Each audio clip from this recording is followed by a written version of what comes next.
बात आपके लिए है कि भगवान से क्या मांगते हो, भगवान को मांग लो, भगवान को प्राप्त कर लोगे तो उसकी सारी वस्तु आपकी हो जाएगी। तो भगवान से मांगना छोड़ दो, भगवान को मांगना सीख लो।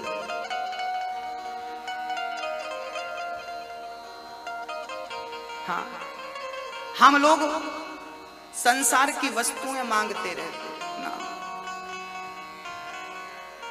विदुरानी के घर भगवान गए, दुर्योधन की मेवा त्यागी, साग विदुर घर खाई, सबसे ऊंची प्रेम सगाई। प्रेम से बड़ा कोई संबंध नहीं है भक्तों, इसलिए भगवान प्रेम के वशीभूत होते हैं। प्रेम करिए मेरे कन्हैया से। जब भगवान धराधाम को छोड़कर गए तो भगवान ने विदुर जी को याद किया। विदुर जी ने मैत्रेय जी के पास जाकर, उद्धव जी ने कहा कन्हैया ने आपको याद किया है। विदुर जी मैत्रेय जी के पास जाकर कहने लगे, प्रभु जो अंतिम ज्ञान कन्हैया ने दिया है उस ज्ञान पर प्रकाश डालिए।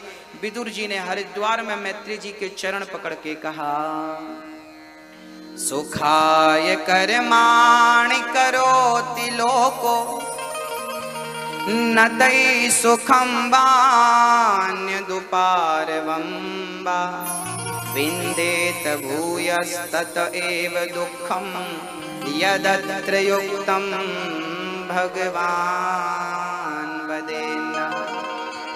सारी दुनिया सुख चाहती है पर मिलता क्या है? दुख प्राप्त होता है। क्यों? क्योंकि संसार में सुख है ही नहीं। सुख की कामना त्याग दीजिए, सुख की इच्छा रखना ही दुख है। राजा सुखदेव जी से परीक्षित ने कहा कि हे प्रभु, भगवान अवतार क्यों लेते हैं? कभी राम, कभी कृष्ण, कभी नरसिंह, कभी वामन क्यों बनते हैं? तब कहा सुखदेव जी ने, राजन भगवान भक्तों की रक्षा के लिए नाना प्रकार के अवतार लेकर के अपने भक्तों का दुख दूर करते हैं। एक बार भगवान हिरण्याक्ष को मारने के लिए 12 भगवान का अवतार धारण करते हैं। एक हिरण्याक्ष नाम का दुष्ट था। अच्छा, हिरण्याक्ष और हिरण्यकश्यपु ये दोनों कश्यप मुनि के पुत्र थे, दिति के पुत्र थे। हाँ,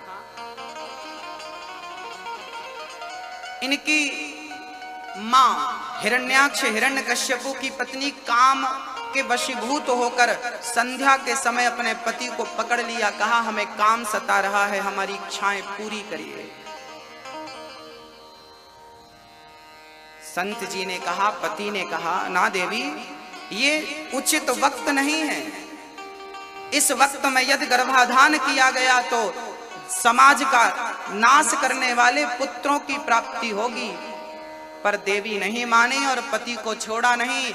पति पत्नी के आग्रह पर विवश हो गए और वो शाम के वक्त ही, संध्या के टाइम ही, जब पूजा आरती का टाइम होता है, उस टाइम वो गर्भवती हो गई। उसके गर्भ से 2 पुत्र हुए, हिरण्याक्ष और हिरण्यकश्यपु। याद रखना भक्तों, हमारे शास्त्र कहते हैं कि पति पत्नी को भी कब मिलना चाहिए, गर्भाधान कब उचित है। यदि आपने गलत समय पर गर्भाधान किया तो आपको और आपके परिवार को और समाज को कष्ट पहुंचाने वाला पुत्र आपको प्राप्त होगा। हाँ, शास्त्र कहते हैं कि गलत वक्त पर वो गर्भवती हो गई, इसलिए उनके 2 पुत्र हुए, हिरण्याक्ष हिरण्यकश्यपु। हिरण्याक्ष ने पृथ्वी को ही ले जाकर गेंद की तरह छिपा दिया। तब भगवान 12 प्रकट होकर हिरण्याक्ष को मारते हैं और पृथ्वी की स्थापना करते हैं। ब्रह्मा जी के शरीर से, उनके दाहिने भाग से पुरुष और बाएं भाग से स्त्री का जन्म होता है। स्त्री का नाम हुआ है शत्रुपा, पुरुष का नाम हुआ है मनु। मनु और शत्रुपा का ब्रह्मा जी से प्रादुर्भाव हुआ। स्त्री और पुरुष एक ही परमात्मा से प्रकट हुए हैं। इसलिए यहाँ एक बात मैं कहना आवश्यक समझूंगा कि स्त्री पुरुष से कम नहीं है। आप पुरुष लोग क्या स्त्री पर अत्याचार बड़ा करते हैं, मैं तुमसे बड़ा हूं, मैं तुमसे श्रेष्ठ हूं। काहे बात के श्रेष्ठ हो भाई, किस बात के श्रेष्ठ हो आप? आपकी पत्नी घर से चली जाए तो आपका घर नरक हो जाता है, और पत्नी घर पे रहे तो घर को स्वर्ग बना देती है। घर तो घर नारियों से चलता है। मिट्टी के बने हुए मकान को, मिट्टी से जो बनता है उसे मकान कहते हैं। जब उस मकान में नारी पहुंचती है तो उस मकान का नाम घर हो जाता है, अर्थात नारी को ही घर कहा जाता है। नारी चलता फिरता घर है, नारी है तो घर की शोभा। इसलिए नारी ज्यादा या कम ऐसा नहीं है, ना पुरुष ज्यादा है ना कम है, दोनों बराबर हैं। साइकिल का दो पहिया, दोनों महत्व रखते हैं। मनु शत्रुपा की 5 संतानें हुई, 3 बेटियां 2 बेटे। आकुति देवहूति प्रसूति 3 बेटियां, प्रियव्रत उत्तानपाद 2 बेटे। आकुति का विवाह रुचि प्रजापति से हुआ, देवहूति का रुचि प्रजापति के घर में यज्ञ भगवान प्रकट हो गए, और देवहूति के घर पे कपिल भगवान प्रकट हो गए।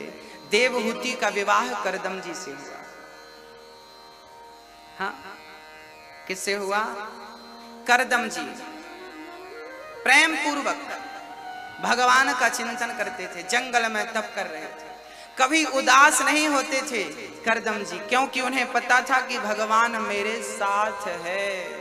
वो लोग कभी उदास नहीं होते जो मानते हैं कि ईश्वर मेरे साथ है। हाँ, वो लोग कभी उदास नहीं होते जो मानते हैं कि भगवान मेरे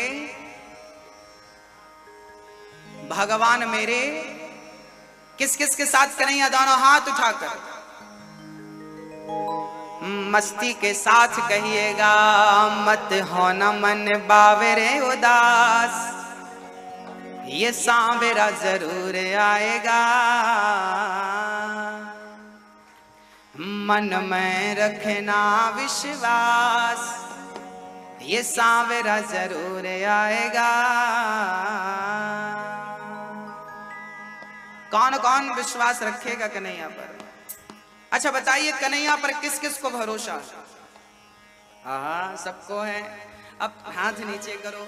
अब ये बताओ, आप में से चिंता टेंशन किस किस को है? जिनको चिंता टेंशन हो हाथ उठाओ। आज मैं सबकी चिंताएं मिटा कर जाऊंगा, हाथ उठाकर बस कह दो। जिनको है हाथ उठाएं, निश्चिंत होकर उठाइए। आज आपकी चिंता ना मिटा दी तो आप सजा दीजिएगा मुझे। हाथ उठाकर बस कहना पड़ेगा कि चिंता है, मिटाइए। हाथ उठाओ जिनको चिंता है। अब आप 2 तरह की बातें कर रहे हैं। एक तरफ आप कह रहे हैं कि मुझे कन्हैया पर विश्वास है, दूसरी तरफ आप कह रहे हैं कि मुझे चिंता है। यदि विश्वास है तो चिंता किस बात की है, और चिंता है तो विश्वास कैसा है? आप एक काम करिए मैया जी, अपना मुंह फुलाइए, ऐसे फुलाइए। हंसने का नहीं बोला, मुंह फुलाने का। ऐसे घर पर तो मुंह फुलाई रहती हो, यहां फुलाओ। अब ठहाका लगाइए। अब ये दोनों काम एक साथ करके दिखाओ। संभव है आपका मुंह भी फूल जाए और ठहाका भी लग जाए? कि दोनों काम एक समय में हो सकता है? मैया जी, भैया जी, ओ मैया, हो सकता है? नहीं हो। या तो मुंह खोलेगा या तो ठहाका, दोनों काम एक समय में कभी नहीं हो सकता। आप कहते हैं कि मुझे विश्वास है और कहते हैं चिंता है। अरे भाई, जब अपने जीवन की डोर कन्हैया को दे दी है तो चिंता किस बात की? जहां ले जाएगा अच्छे से ले जाएगा, चिंता किस बात की है? चिंता त्याग दीजिए और कन्हैया को अपने जीवन की डोर, जैसे अर्जुन ने अपने रथ की डोर किसे पकड़ा दी? चाहे तो रख लो, चाहे डुबा दो, फूलों में रख चाहे कांट चुभा दो। गाड़ी है तेरे हवाले, तू जाने तेरा काम जाने। मेरी गाड़ी है तेरे हवाले, तू जाने तेरा काम जाने। तू जाने तेरा सौंप दो अब सौंप दिया इस जीवन का सब भार तुम्हारे हाथों में। सब सौंप दो ना, अपने पास क्यों रखा है? इसलिए चिंता है क्योंकि सब अपने पास रखा है। आपके 1 लाख रुपए यदि आपके घर पे है ना तो चिंता होगी, पर 1 लाख रुपए बैंक में जमा कर दो, चिंता नहीं। तो सारा भार कन्हैया के चरणों में रख दो। हाँ, मत होना मन बावरे उदास, ये सांवरा जरूर आएगा। मन में रखना विश्वास, ये सांवरा जरूर आएगा। कब आएगा कन्हैया? जब आपके अंदर क्या होगा? विश्वास होगा। विश्वास बढ़ाइए, चिंता उसी दिन मिट जाएगी जिस दिन विश्वास बढ़ जाएगा। चिंता इसलिए बढ़ती है क्योंकि आपका विश्वास नहीं बढ़ता। भक्तों दोनों हाथ उठा के मस्ती के साथ है मेरी माँ मुझे नहीं पता, पर इस विश्वास से उसे पुकारता हूं कि वो आएगा जरूर, मुझे निराश नहीं करेगा। और जब जब मैंने बुलाया ना भक्तों, मैं अपनी बात बताता हूं, मेरा कन्हैया मेरे सामने ही था, आज भी हैं। अभी मैं बोल रहा हूं ना तो वो मुझे देख रहे होंगे, आपको देख रहे होंगे। भगवान कहाँ है भक्तों? बताइए बताइए, भगवान कहाँ रहते हैं? बस एक प्रश्न का उत्तर दे दीजिए, छोटा सा प्रश्न है। एक प्रश्न का उत्तर दीजिए, भगवान कहाँ रहते हैं? कहाँ? यहां रहते हैं दिल में। आप कह रहे हैं दिल में। यदि भगवान दिल में रहते हैं तो चलो मैं एक्सरा करा लेता हूं आपका, जो होगा दिल में सब आ जाएगा एक्सरे में। आएंगे? एक्सरा कराऊंगा। हाँ, मेरी माँ आज बहुत ध्यान से सुनना चाहिए आपको। भगवान दिल में नहीं रहते, भगवान मंदिर में भी नहीं रहते, भगवान तीर्थों में भी नहीं रहते, भगवान कण कण में भी नहीं रहते। तो भगवान कहाँ रहते हैं? बोले भगवान ना दिल में है, ना तीर्थों में है, ना कण कण में है। भगवान तो भक्त के विश्वास में है। विश्वास है तो भगवान है, विश्वास नहीं है तो भगवान कहीं नहीं है। और विश्वास है तो कण कण में मेरा कन्हैया है। मंदिर में भी भगवान उनके लिए हैं जिनको विश्वास है, जिनको विश्वास नहीं है उनके लिए तो पत्थर रखा है ना। मानो तो मैं गंगा माँ हूं, ना मानो तो बहता पानी। भक्तों, प्रहलाद जी ने कहा कि इस खंबे पर भगवान है। हिरण्यकश्यप ने प्रहार किया, खंबा चीरकर भगवान निकले कि नहीं? तब हिरण्यकश्यप ने खंबे को तोड़ा था तो नरसिंह भगवान निकल गए। आज बहुत सारे खंबे टूटते हैं, भगवान क्यों नहीं निकलते? क्योंकि भगवान खंबे में नहीं होता, भगवान तो प्रहलाद जैसे भक्तों के विश्वास में होता है। भक्त ने विश्वास से कहा कि इस खंबे में भगवान है, तो कहीं भक्त का वचन मिथ्या ना हो जाए, इसलिए भगवान को प्रकट होकर दर्शन देना पड़ा कि मेरे भक्त का वचन मिथ्या ना हो जाए। भगवान विश्वास में है। जहां भक्त की हां, भगवान वहां। भगवान कहां? जहां भक्त की, जहां भक्त की, बोलो हां, जहां भक्त की हां, भगवान वहां। ईश्वर कहां? जहां भक्त की, अर्थात जहां भक्त कह दे वहीं भगवान। जिस पे हाथ रख दोगी ना वो भगवान।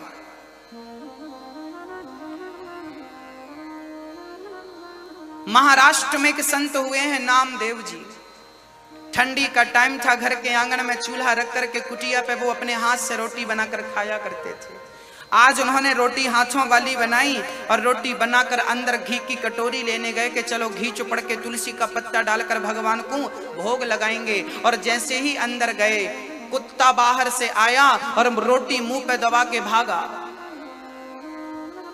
नामदेव जी घी की कटोरी लेकर दौड़ पड़े, प्रभु जी रुक जाओ, प्रभु जी रुक जाओ, प्रभु जी रुक जाओ। किसी ने कहा वो प्रभु नहीं है, वो कुत्ता है। तब नामदेव जी ने कहा मैंने तो भगवान के लिए रोटी रखी थी, आज इस रूप में भगवान ही आकर मेरी रोटियों का भोग लगा रहे हैं। वो तुम्हारे लिए कुत्ता होगा, मेरे लिए तो उस कुत्ते में कन्हैया का दर्शन हो रहा है। नामदेव जी कुत्ते के पीछे दौड़ पड़े, कटोरी लेकर, प्रभु सूखी मत खाना, घी चुपड़ लो, प्रभु जी सूखी मत खाना, घी चुपड़ लो। अंत में भक्त की जिद थी कि ये भगवान था, उस कुत्ते से भगवान को प्रकट होकर के नामदेव भक्त को दर्शन देना पड़ा। जाकी रही भावना जैसी, प्रभु मूरत देखी तिन तैसी।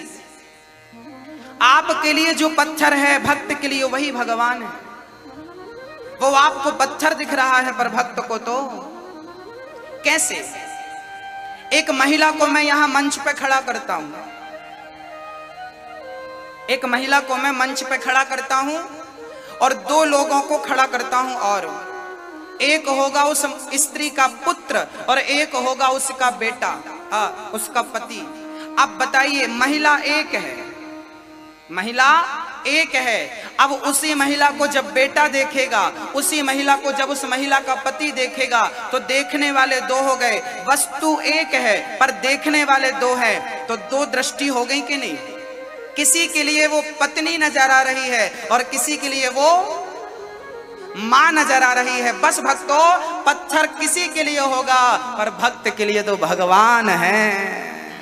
भक्त के लिए भगवान। किसी पुरुष की वो स्त्री है तो किसी बच्चे की वो कोई पत्नी के रूप में देखता है, कोई मां के रूप में देखता। आप एक ही हो ना। बस ये ठाकुर मेरा कन्हैया सामने बैठा है, किसी को पीतल नजर आ रहा होगा, किसी को अष्ट धातु नजर आ रही होगी, पर सच्चे भाव से कोई भगत देखे ना तो इसमें कन्हैया की छवि, तुम्हें कन्हैया साक्षात यही तो भगवान है।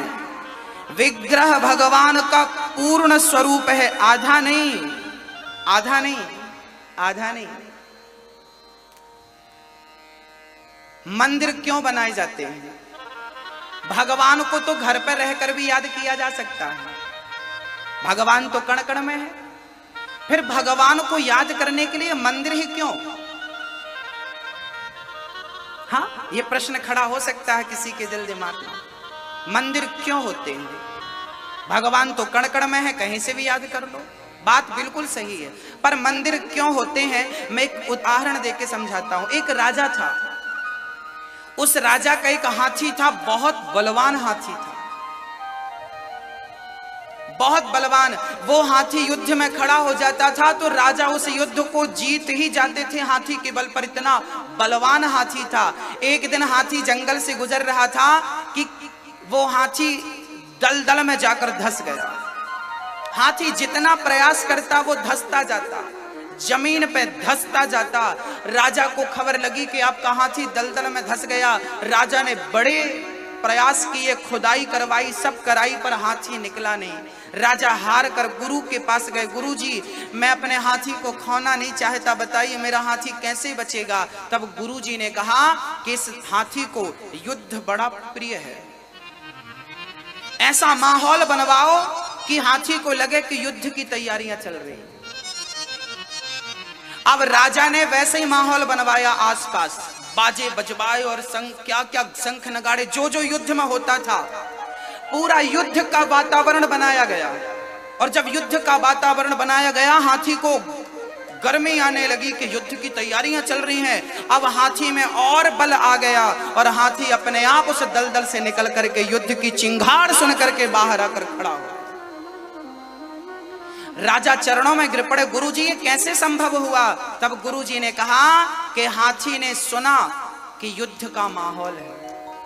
हाथी के अंदर बाहर आने की शक्ति तो पहले भी थी, पर जब तक माहौल नहीं मिला तब तक हाथी बाहर नहीं आ सका।